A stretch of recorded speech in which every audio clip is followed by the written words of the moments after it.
Hi. I guess a few months ago, after I'd been accepted at this retreat, I sort of realized that for all these years I had an agenda. Mm-hmm. You know, I was in these spiritual groups, working away.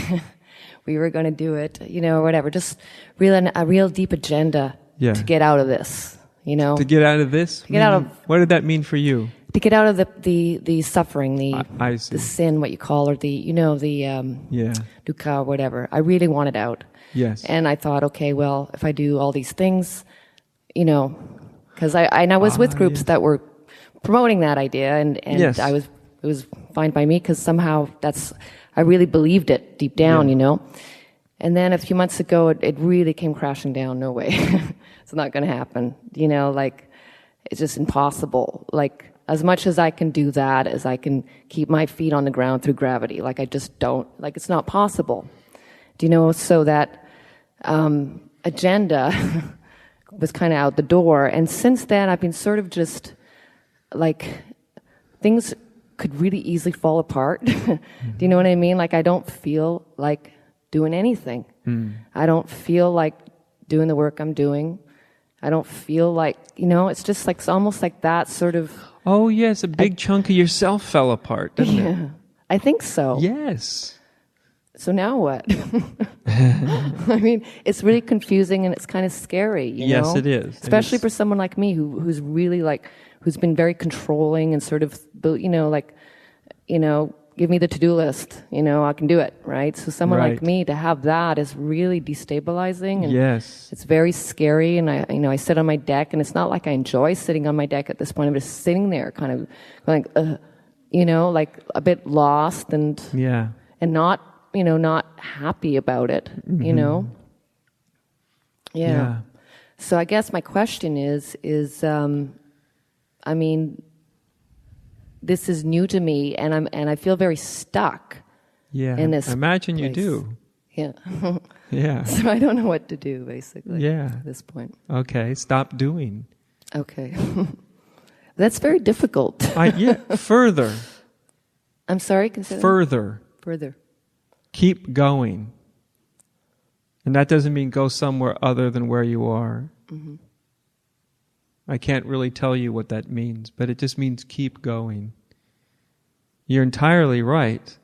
As long as we're trying to escape suffering, escape samsara, escape conditioning, escape maya, we're just more caught in it. The very effort to escape is suffering. The attempt to escape delusion is the highest form of delusion there is. Right? Yeah, I know.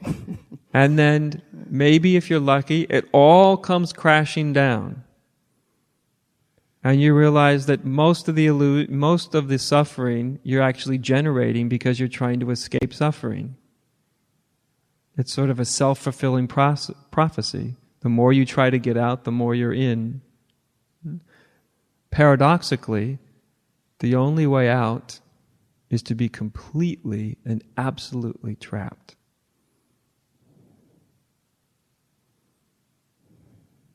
As soon as you're completely and absolutely trapped, you're free. I told you this was backwards, and I told you it was paradoxical. Things don't work the way we're taught. We're taught if you feel trapped, try to get out. Spiritually, the more you try to get out, the more trapped you are. Whether you try to get out experientially, emotionally, intellectually, psychologically, however you try to get out of suffering, out of samsara, you're actually digging yourself in deeper and deeper and deeper and deeper and deeper. And the only way to be free of it is to be completely caught. And so you had spontaneously a moment where you were completely caught. As you said, it sort of all collapsed, right? Not because you decided, it's just sort of the attempt to escape ran its course. Mm-hmm. And so the attempt to escape just started to collapse. And as it collapses, what you don't know is that what's collapsing is your identity. That's what's collapsing. And that's not just an intellectual thing. Your identity is also your, what I call your personal will. Because our identity is wrapped around and defined by our personal will. Right? And there you are, and now you experience much, much, much less personal will, right? I want to do this. I want to do that. So you're kind of, right now, you're in a limbo zone. It's a limbo between the personal, me, and the personal will, but a lot of that, not all of it, but a lot of that has started to crumble away, and you're in this limbo zone where there's very little personal will operational. There's enough to complain about it, but not a lot more than that, and to be confused and maybe a little frightened and wondering how it's going to work out. But that's about it. On the other side of that, the limbo is not where you will ultimately stay. Okay?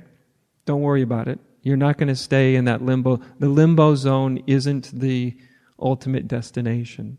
It's just a transitory phase.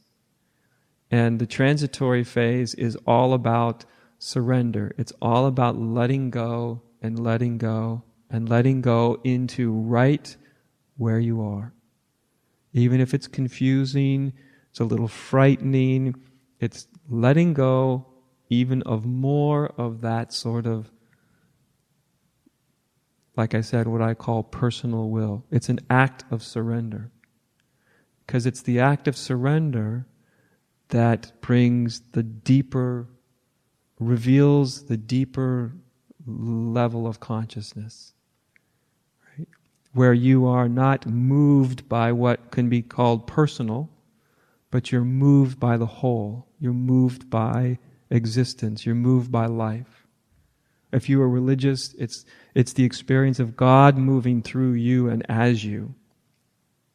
And in order for that to happen, that thing called the personal will, what I want to happen, even if it's just I want to escape, that has to go.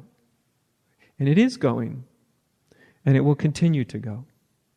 And my hope is simply me sort of painting the picture of where you're at will help you at least not to be confused about it. It's a very common place to come to. And it's also common when people come to it inside, it's not a place they anticipated coming to, and it's a place that it tends to confuse them because you don't know where to go or what to do next. And the odd thing is you can't come up with that personal energy to do it. Follow me? Oh, yeah. Mm-hmm. And I'm just saying that's normal. It's like, yeah, you don't want to get stuck there forever, but that it's okay that you're there. It's just it's your identity falling away. And by further, I simply mean just allow it to continue to fall away. And then this other thing, what you really are, will come into consciousness, right? Because what you really are, you see, is connected with the whole of existence and beyond. And that becomes a whole new energy that then starts to move through you. But it can't move, it's always moving through us, but it's tending to move through in this very distorted way, right? When it bumps into personal ambitions and all the conditioning, that energy comes through and then gets all distorted and gobbled up by the ego. But as that personal will kind of falls away, that energy will come in and it won't get all contorted by the egoic mind. Thank you. All right? Yeah. Okay.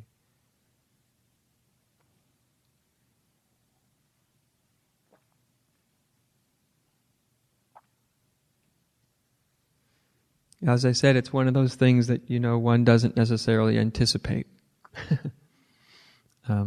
It may even sound romantic until it starts to happen to you.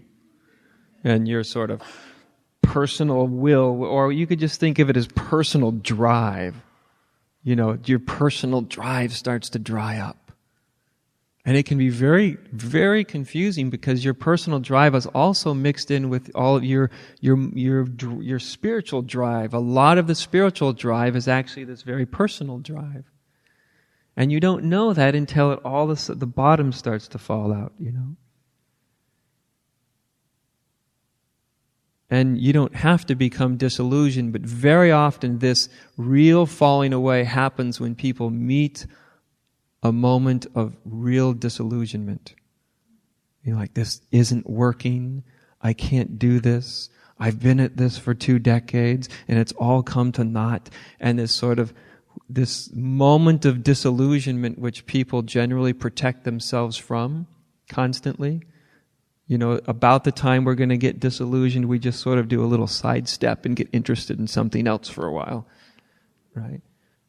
But at some point, it may come upon you, and this disillusionment simply means that what I'm doing, me, my personal little me, isn't working. And it's disillusioning to realize that. And all the strategies that little me has aren't really working. All the things you really thought that it was doing that was really going to help you, you see they're not. And it's almost like the egoic self kind of goes, oh no, this is the last place I wanted to end up. You see? It's sort of a forced surrender. Some of you know what I'm talking about.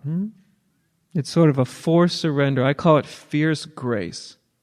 There's nice, soft, lovely, blissful grace, and there's fierce grace where the layers of falseness are sort of unceremoniously stripped away and thrown on the floor. And this is sort of a fierce grace. But it opens you to that state of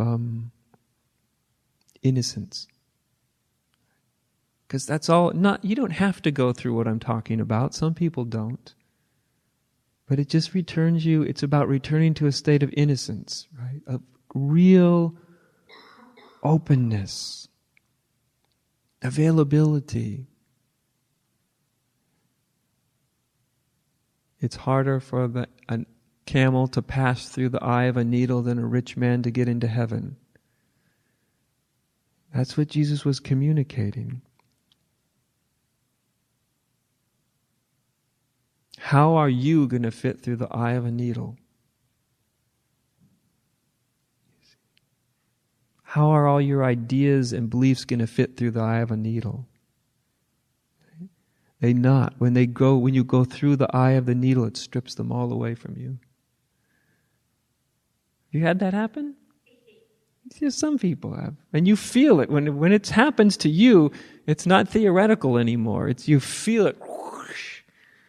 And all of a sudden, everything you identified yourself with starts to be it just gets removed. It's spontaneously, it starts to fall away. I thought I was this, and I was this, and I thought I was this, and this, and this, and this. And it all's just getting unceremoniously taken away.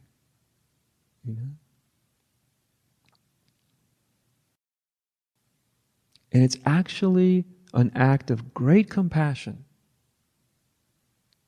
It's an act of great love for this to happen. Because it returns us to that state of really profound openness, or what the Buddhists may call emptiness. Or the Buddha called anatta, no self. The stripping away of self, of the appearance of self, revealing no self.